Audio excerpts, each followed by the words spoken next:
हर खबर पर होगी आपकी पकड़। डाउनलोड कीजिए ABP live app.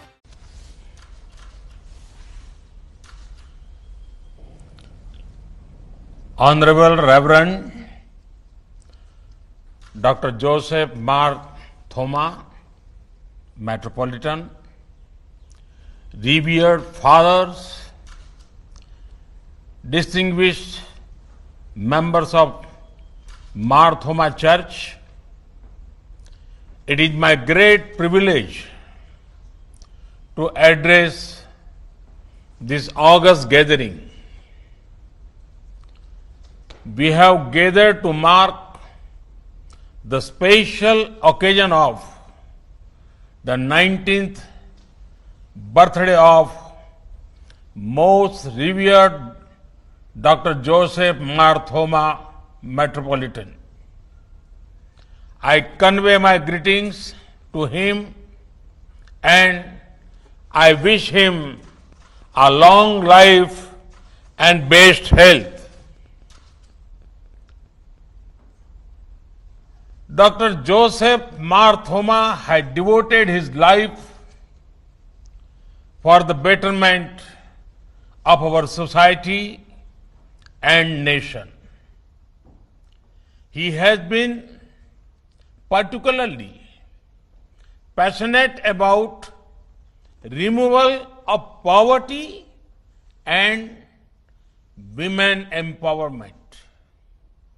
Friends, the Mar Thoma Church is closely linked with the noble ideas of Saint Thomas, the Apostle of Lord Christ. India has always been open to spiritual influence from many sources. The contribution of Saint Thomas and following him the Indian Christian community are deeply valued. With Saint Thomas, we associate humility. He rightly said, and quote, "Humility, which is a virtue, is always fruitful in good works," unquote.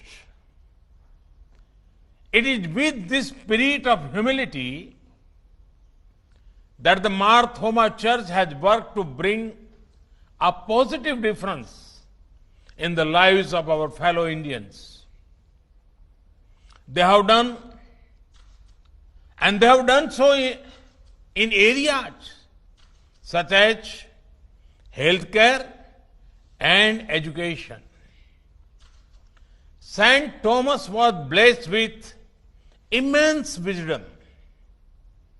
The Mar Thoma Church played a role in India's freedom struggle.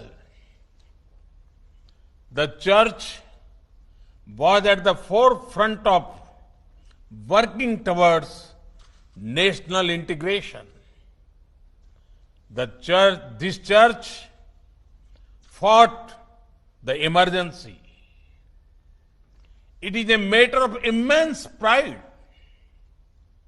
that the Mar Thoma Church is firmly rooted in Indian values. The contribution of the church has also been recognized at the national level.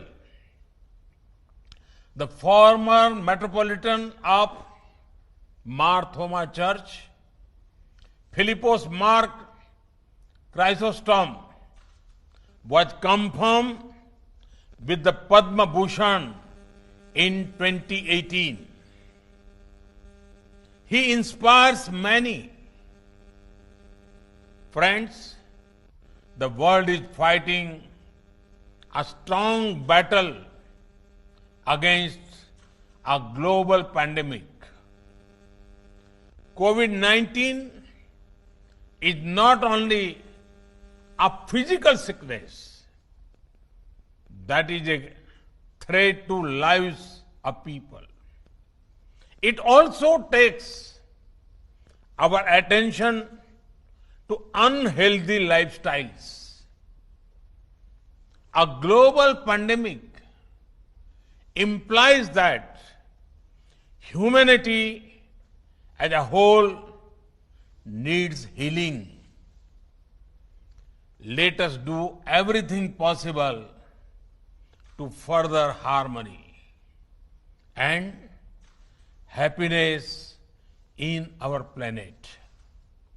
Friends, you will be happy to know that, powered by our Corona warriors, India is firmly fighting COVID-19.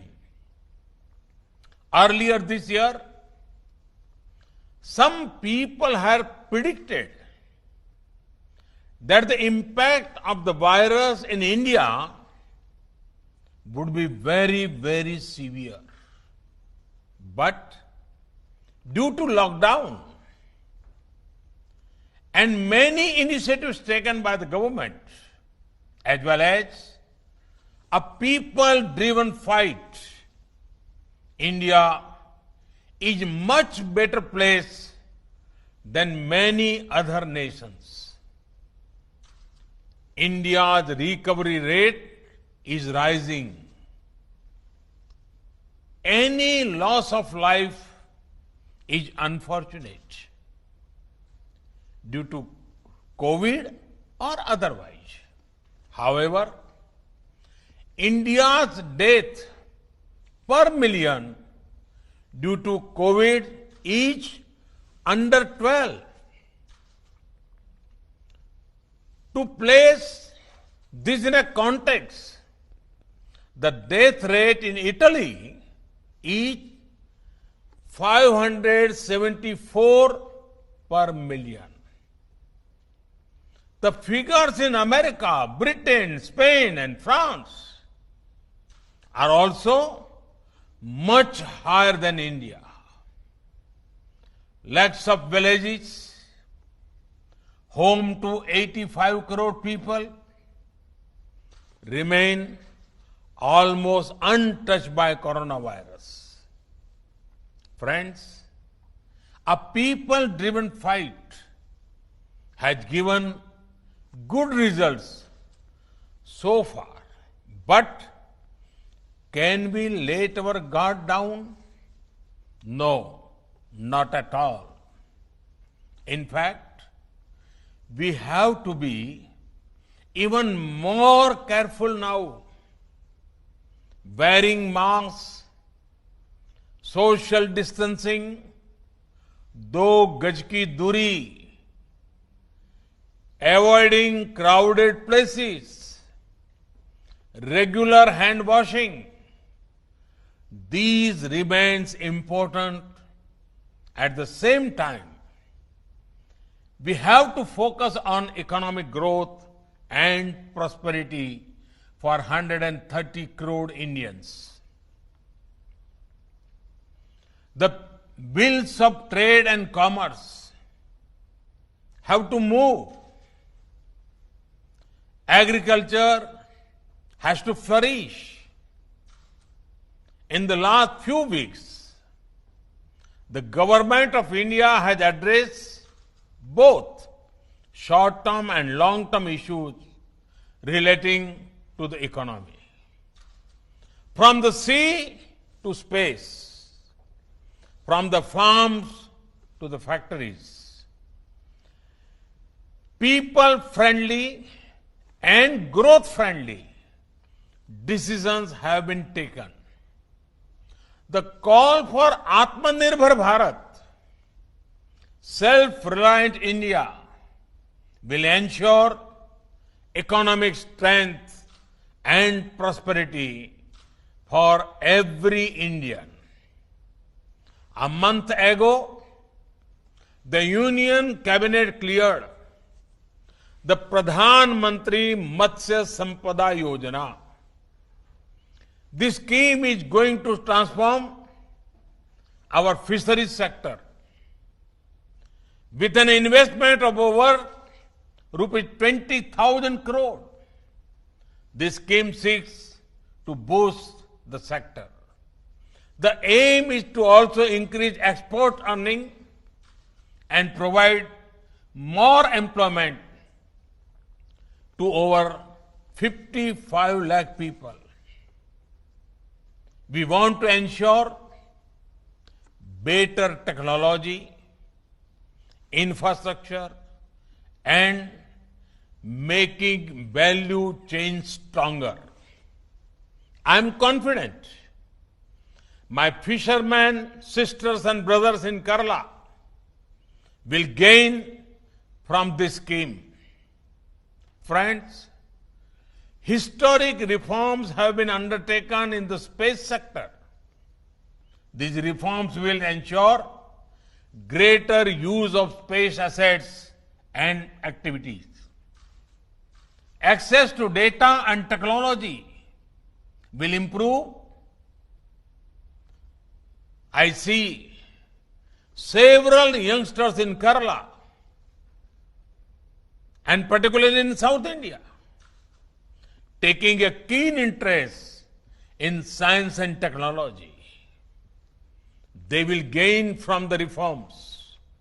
Friends, our government has always been guided by sensitivity and a long-term vision to make India a growth engine. We have taken decisions not from comfortable government office in Delhi, but after feedback from people of the ground. It is this spirit that ensured every Indian has access to a bank account. Over 8 crore families have access to smoke-free kitchens. Over 1.5 crore houses have been made to give shelter to the homeless. India is home to the largest healthcare scheme in the world, Ayushman Bharat. Over a crore people have got quality treatment. For the poor, we are bringing one nation, one ration card scheme to help them where they are. For the middle class, we have brought a number of initiatives to boost ease of living. For farmers, we have increased the MSP and made sure they get the right price. And we are making the sector free from middlemen.